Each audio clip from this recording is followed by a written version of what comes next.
أعوذ بالله من الشيطان الرجيم بسم الله الرحمن الرحيم. Assalamualaikum warahmatullahi wabarakatuh. Untuk pertemuan sekarang kita akan membahas tentang mabadi ilmu sorob ya. Dan untuk memulainya kita mulai dengan basmalah bersama-sama. Bismillahirrahmanirrahim. Seorang ulama ahli sorob berkata, yang bagi likulli syari'in fi fanin minal pununi ayyatasawwarahu wa yu'arrifahu qabla syuru'i fihi liyakuna ala basiratin fihi wa yasulut tasawwur bimarifatil mabadil asyra al-manzumatu fi qawli ba'dihim. Seyogianya ya, yang bagi seyogianya penting atau likulli syari'in bagi setiap orang yang akan menginjak atau belajar pipanin dalam satu pan minal pununi dari beberapa pan ayatasawwarahu untuk mempunyai gambaran wa yu'arifahu dan mengetahui qabla syuru'i sebelum memulai belajar pihi dalam pan tersebut liyakuna ala basiratin supaya mengetahui tentang gambaran ilmu tersebut ya. Wa yasulu dan berhasil atas tasawwur ya, penggambaran itu bimarifatil mabadil asyra dengan mengetahui mabadi yang 10 ya. Karena mabadi itu 10 ya. Al-manzumati yang dinazomkan fi qauli ba'dihim dalam ucapan sebagian para ulama. Jadi seyogianya bagi setiap orang yang hendak mempelajari suatu ilmu untuk mempunyai gambaran dan mengetahui uraian-uraian tentang ilmu yang akan dipelajari agar mempunyai pandangan dan bisa memahami dengan cara mengetahui mabadi yang 10 sebagaimana dinazomkan dalam syair sebagian ulama. Nazomnya, inna mabadi kulli fanin asyra al-hadu wal-maudu'u thumma thamrah wa fadluhu wa nisbatu wal-wadi'u wal-ismul istimdadu hukmu syari'u masailun wal-ba'du bil-badik tapa wa mandaro jami'a haza syaropa masailun wal-ba'du bil-badik tapa wa mandaro jami'a haza syaropa. Persiapan tiafan ada 10, definisi sasaran juga faidah, keunggulan nisbat juga yang mulai, nama pengambilan juga hukum syar'i. Masalahnya tidak harus tahu semua, yang tahu semua pasti bahagia. Masalahnya tidak harus tahu semua, yang tahu semua pasti bahagia. Inna mabadi kulli fanin, sungguhnya mabadi ya, persiapan setiap pan itu asyroh, ada 10. Jadi semua pan itu mabadinya sama 10. Yang 10 itu pertama had ya, definisi dari pan tersebut apa. Wal maudu'u, dan kedua sasaran. Sasarannya apa?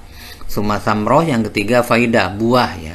Buah itu faidah. Faidahnya mengetahui ilmu sorob misalnya. Wa fadluhu, dan yang keempat keunggulan. Keunggulan ilmu sorob apa?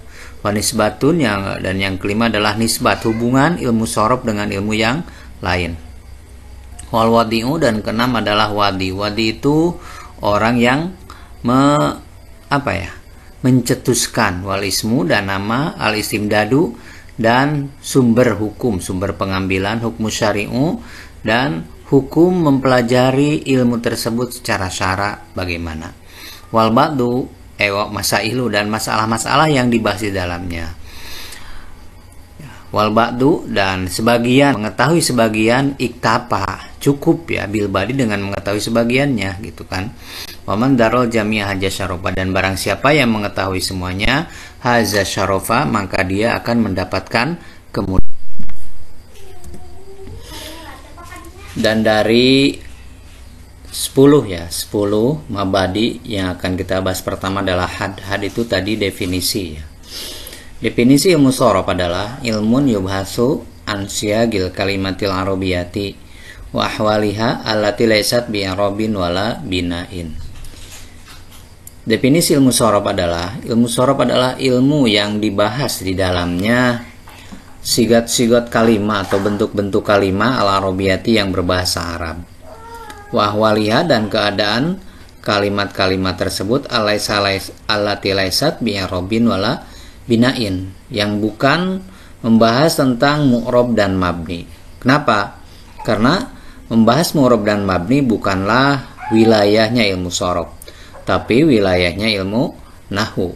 Jadi yang dibahas dalam ilmu sorof itu mengetahui perpindahan dari satu sigat kepada sigat yang lain dalam bahasa Arab ya.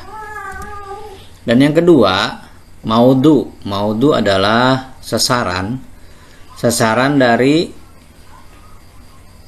ilmu sorof adalah al-kalimatul arabiyah, kalimat-kalimat berbahasa Arab, minal asma'il mu'rabah yang terdiri dari isim-isim mu'rab, wal af'alil mutasarrifah dan fi'il-fi'il mutasarrif, fi'il-fi'il yang bisa ditasrif ya, ditasrif. Qoblan tizomiha fil jumlati, sebelum menjadikannya di dalam atau membentuknya di dalam jumlah. Jadi yang disebut ataupun yang menjadi sasaran ilmu sorof adalah kalimat-kalimat bahasa Arab dari isim-isim mu'rab dan fi'il-fi'il mutasarrif sebelum menjadikannya ataupun membentuknya di dalam sebuah jumlah. Itu adalah maudhu ilmu sorof. Dan yang ketiga adalah samroh. Samroh itu adalah buah atau faidah ya. Buah atau faidah ilmu sorof adalah hifdzul lisani, menjaga lisan ucapan, wal kolami dan menjaga penulisan. Jadi menjaga ucapan dan penulisan dari apa? Anil khotoi, dari kesalahan, fi dhabtil kalimatil arabiyyati, dalam membentuk kalimat-kalimat bahasa Arab. Jadi orang yang memahami ilmu sorof insyaallah akan terjaga lisan dan tulisannya dari kesalahan ketika membentuk kalimat-kalimat dalam bahasa Arab. Itu yang pertama. Dan yang kedua adalah wal musa'adatu, dan menolong, membantu fi ma'rifatil asli wa zaidi, dalam mengetahui lafad-lafad ataupun huruf-huruf asal dan huruf-huruf zaidah, huruf-huruf tambahan. Itu samroh ya, yang ketiga. Dan yang keempat adalah al-fadlu. Keutamaan ilmu sorof adalah fauqonuhu.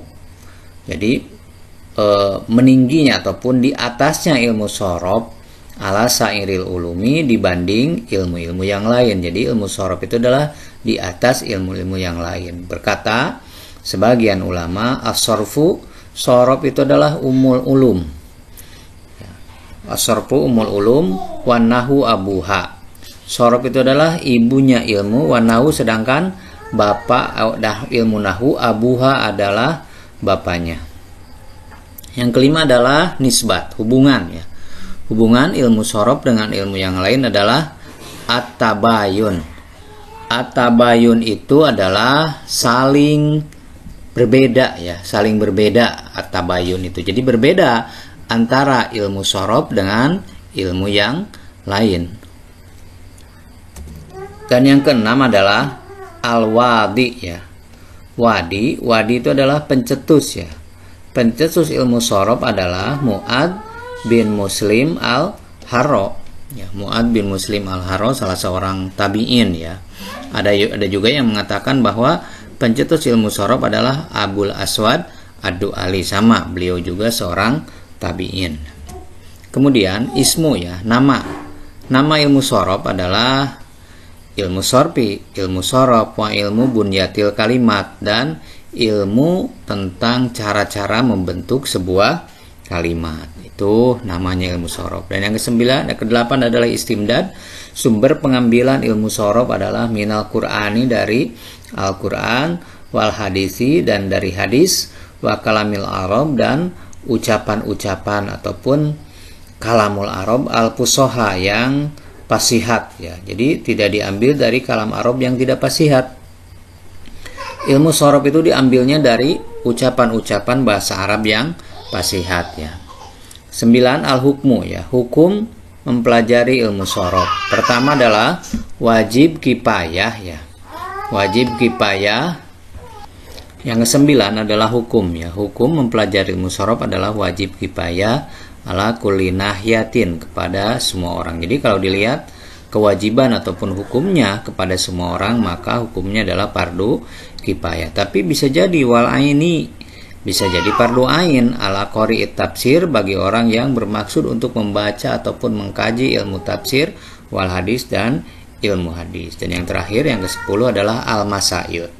Masalah-masalah yang akan dibahas dalam ilmu sorof adalah qawaidus sorfi, kaidah-kaidah ilmu sorof ya. Jadi yang dibahas dalam ilmu sorof adalah kaidah-kaidah ilmu sorof. Tentu saja tidak akan membahas yang lain ya. Kita sampai di sini dulu ya. Wallahu a'lam bishawab. Kita tutup dengan hamdalah. Alhamdulillahirabbil alamin. Assalamualaikum warahmatullahi wabarakatuh. Allahumma salli wa sallim wa zid wa barik ala rasulillah wa alihi al-athhar, ala rasulillah wa ashabihi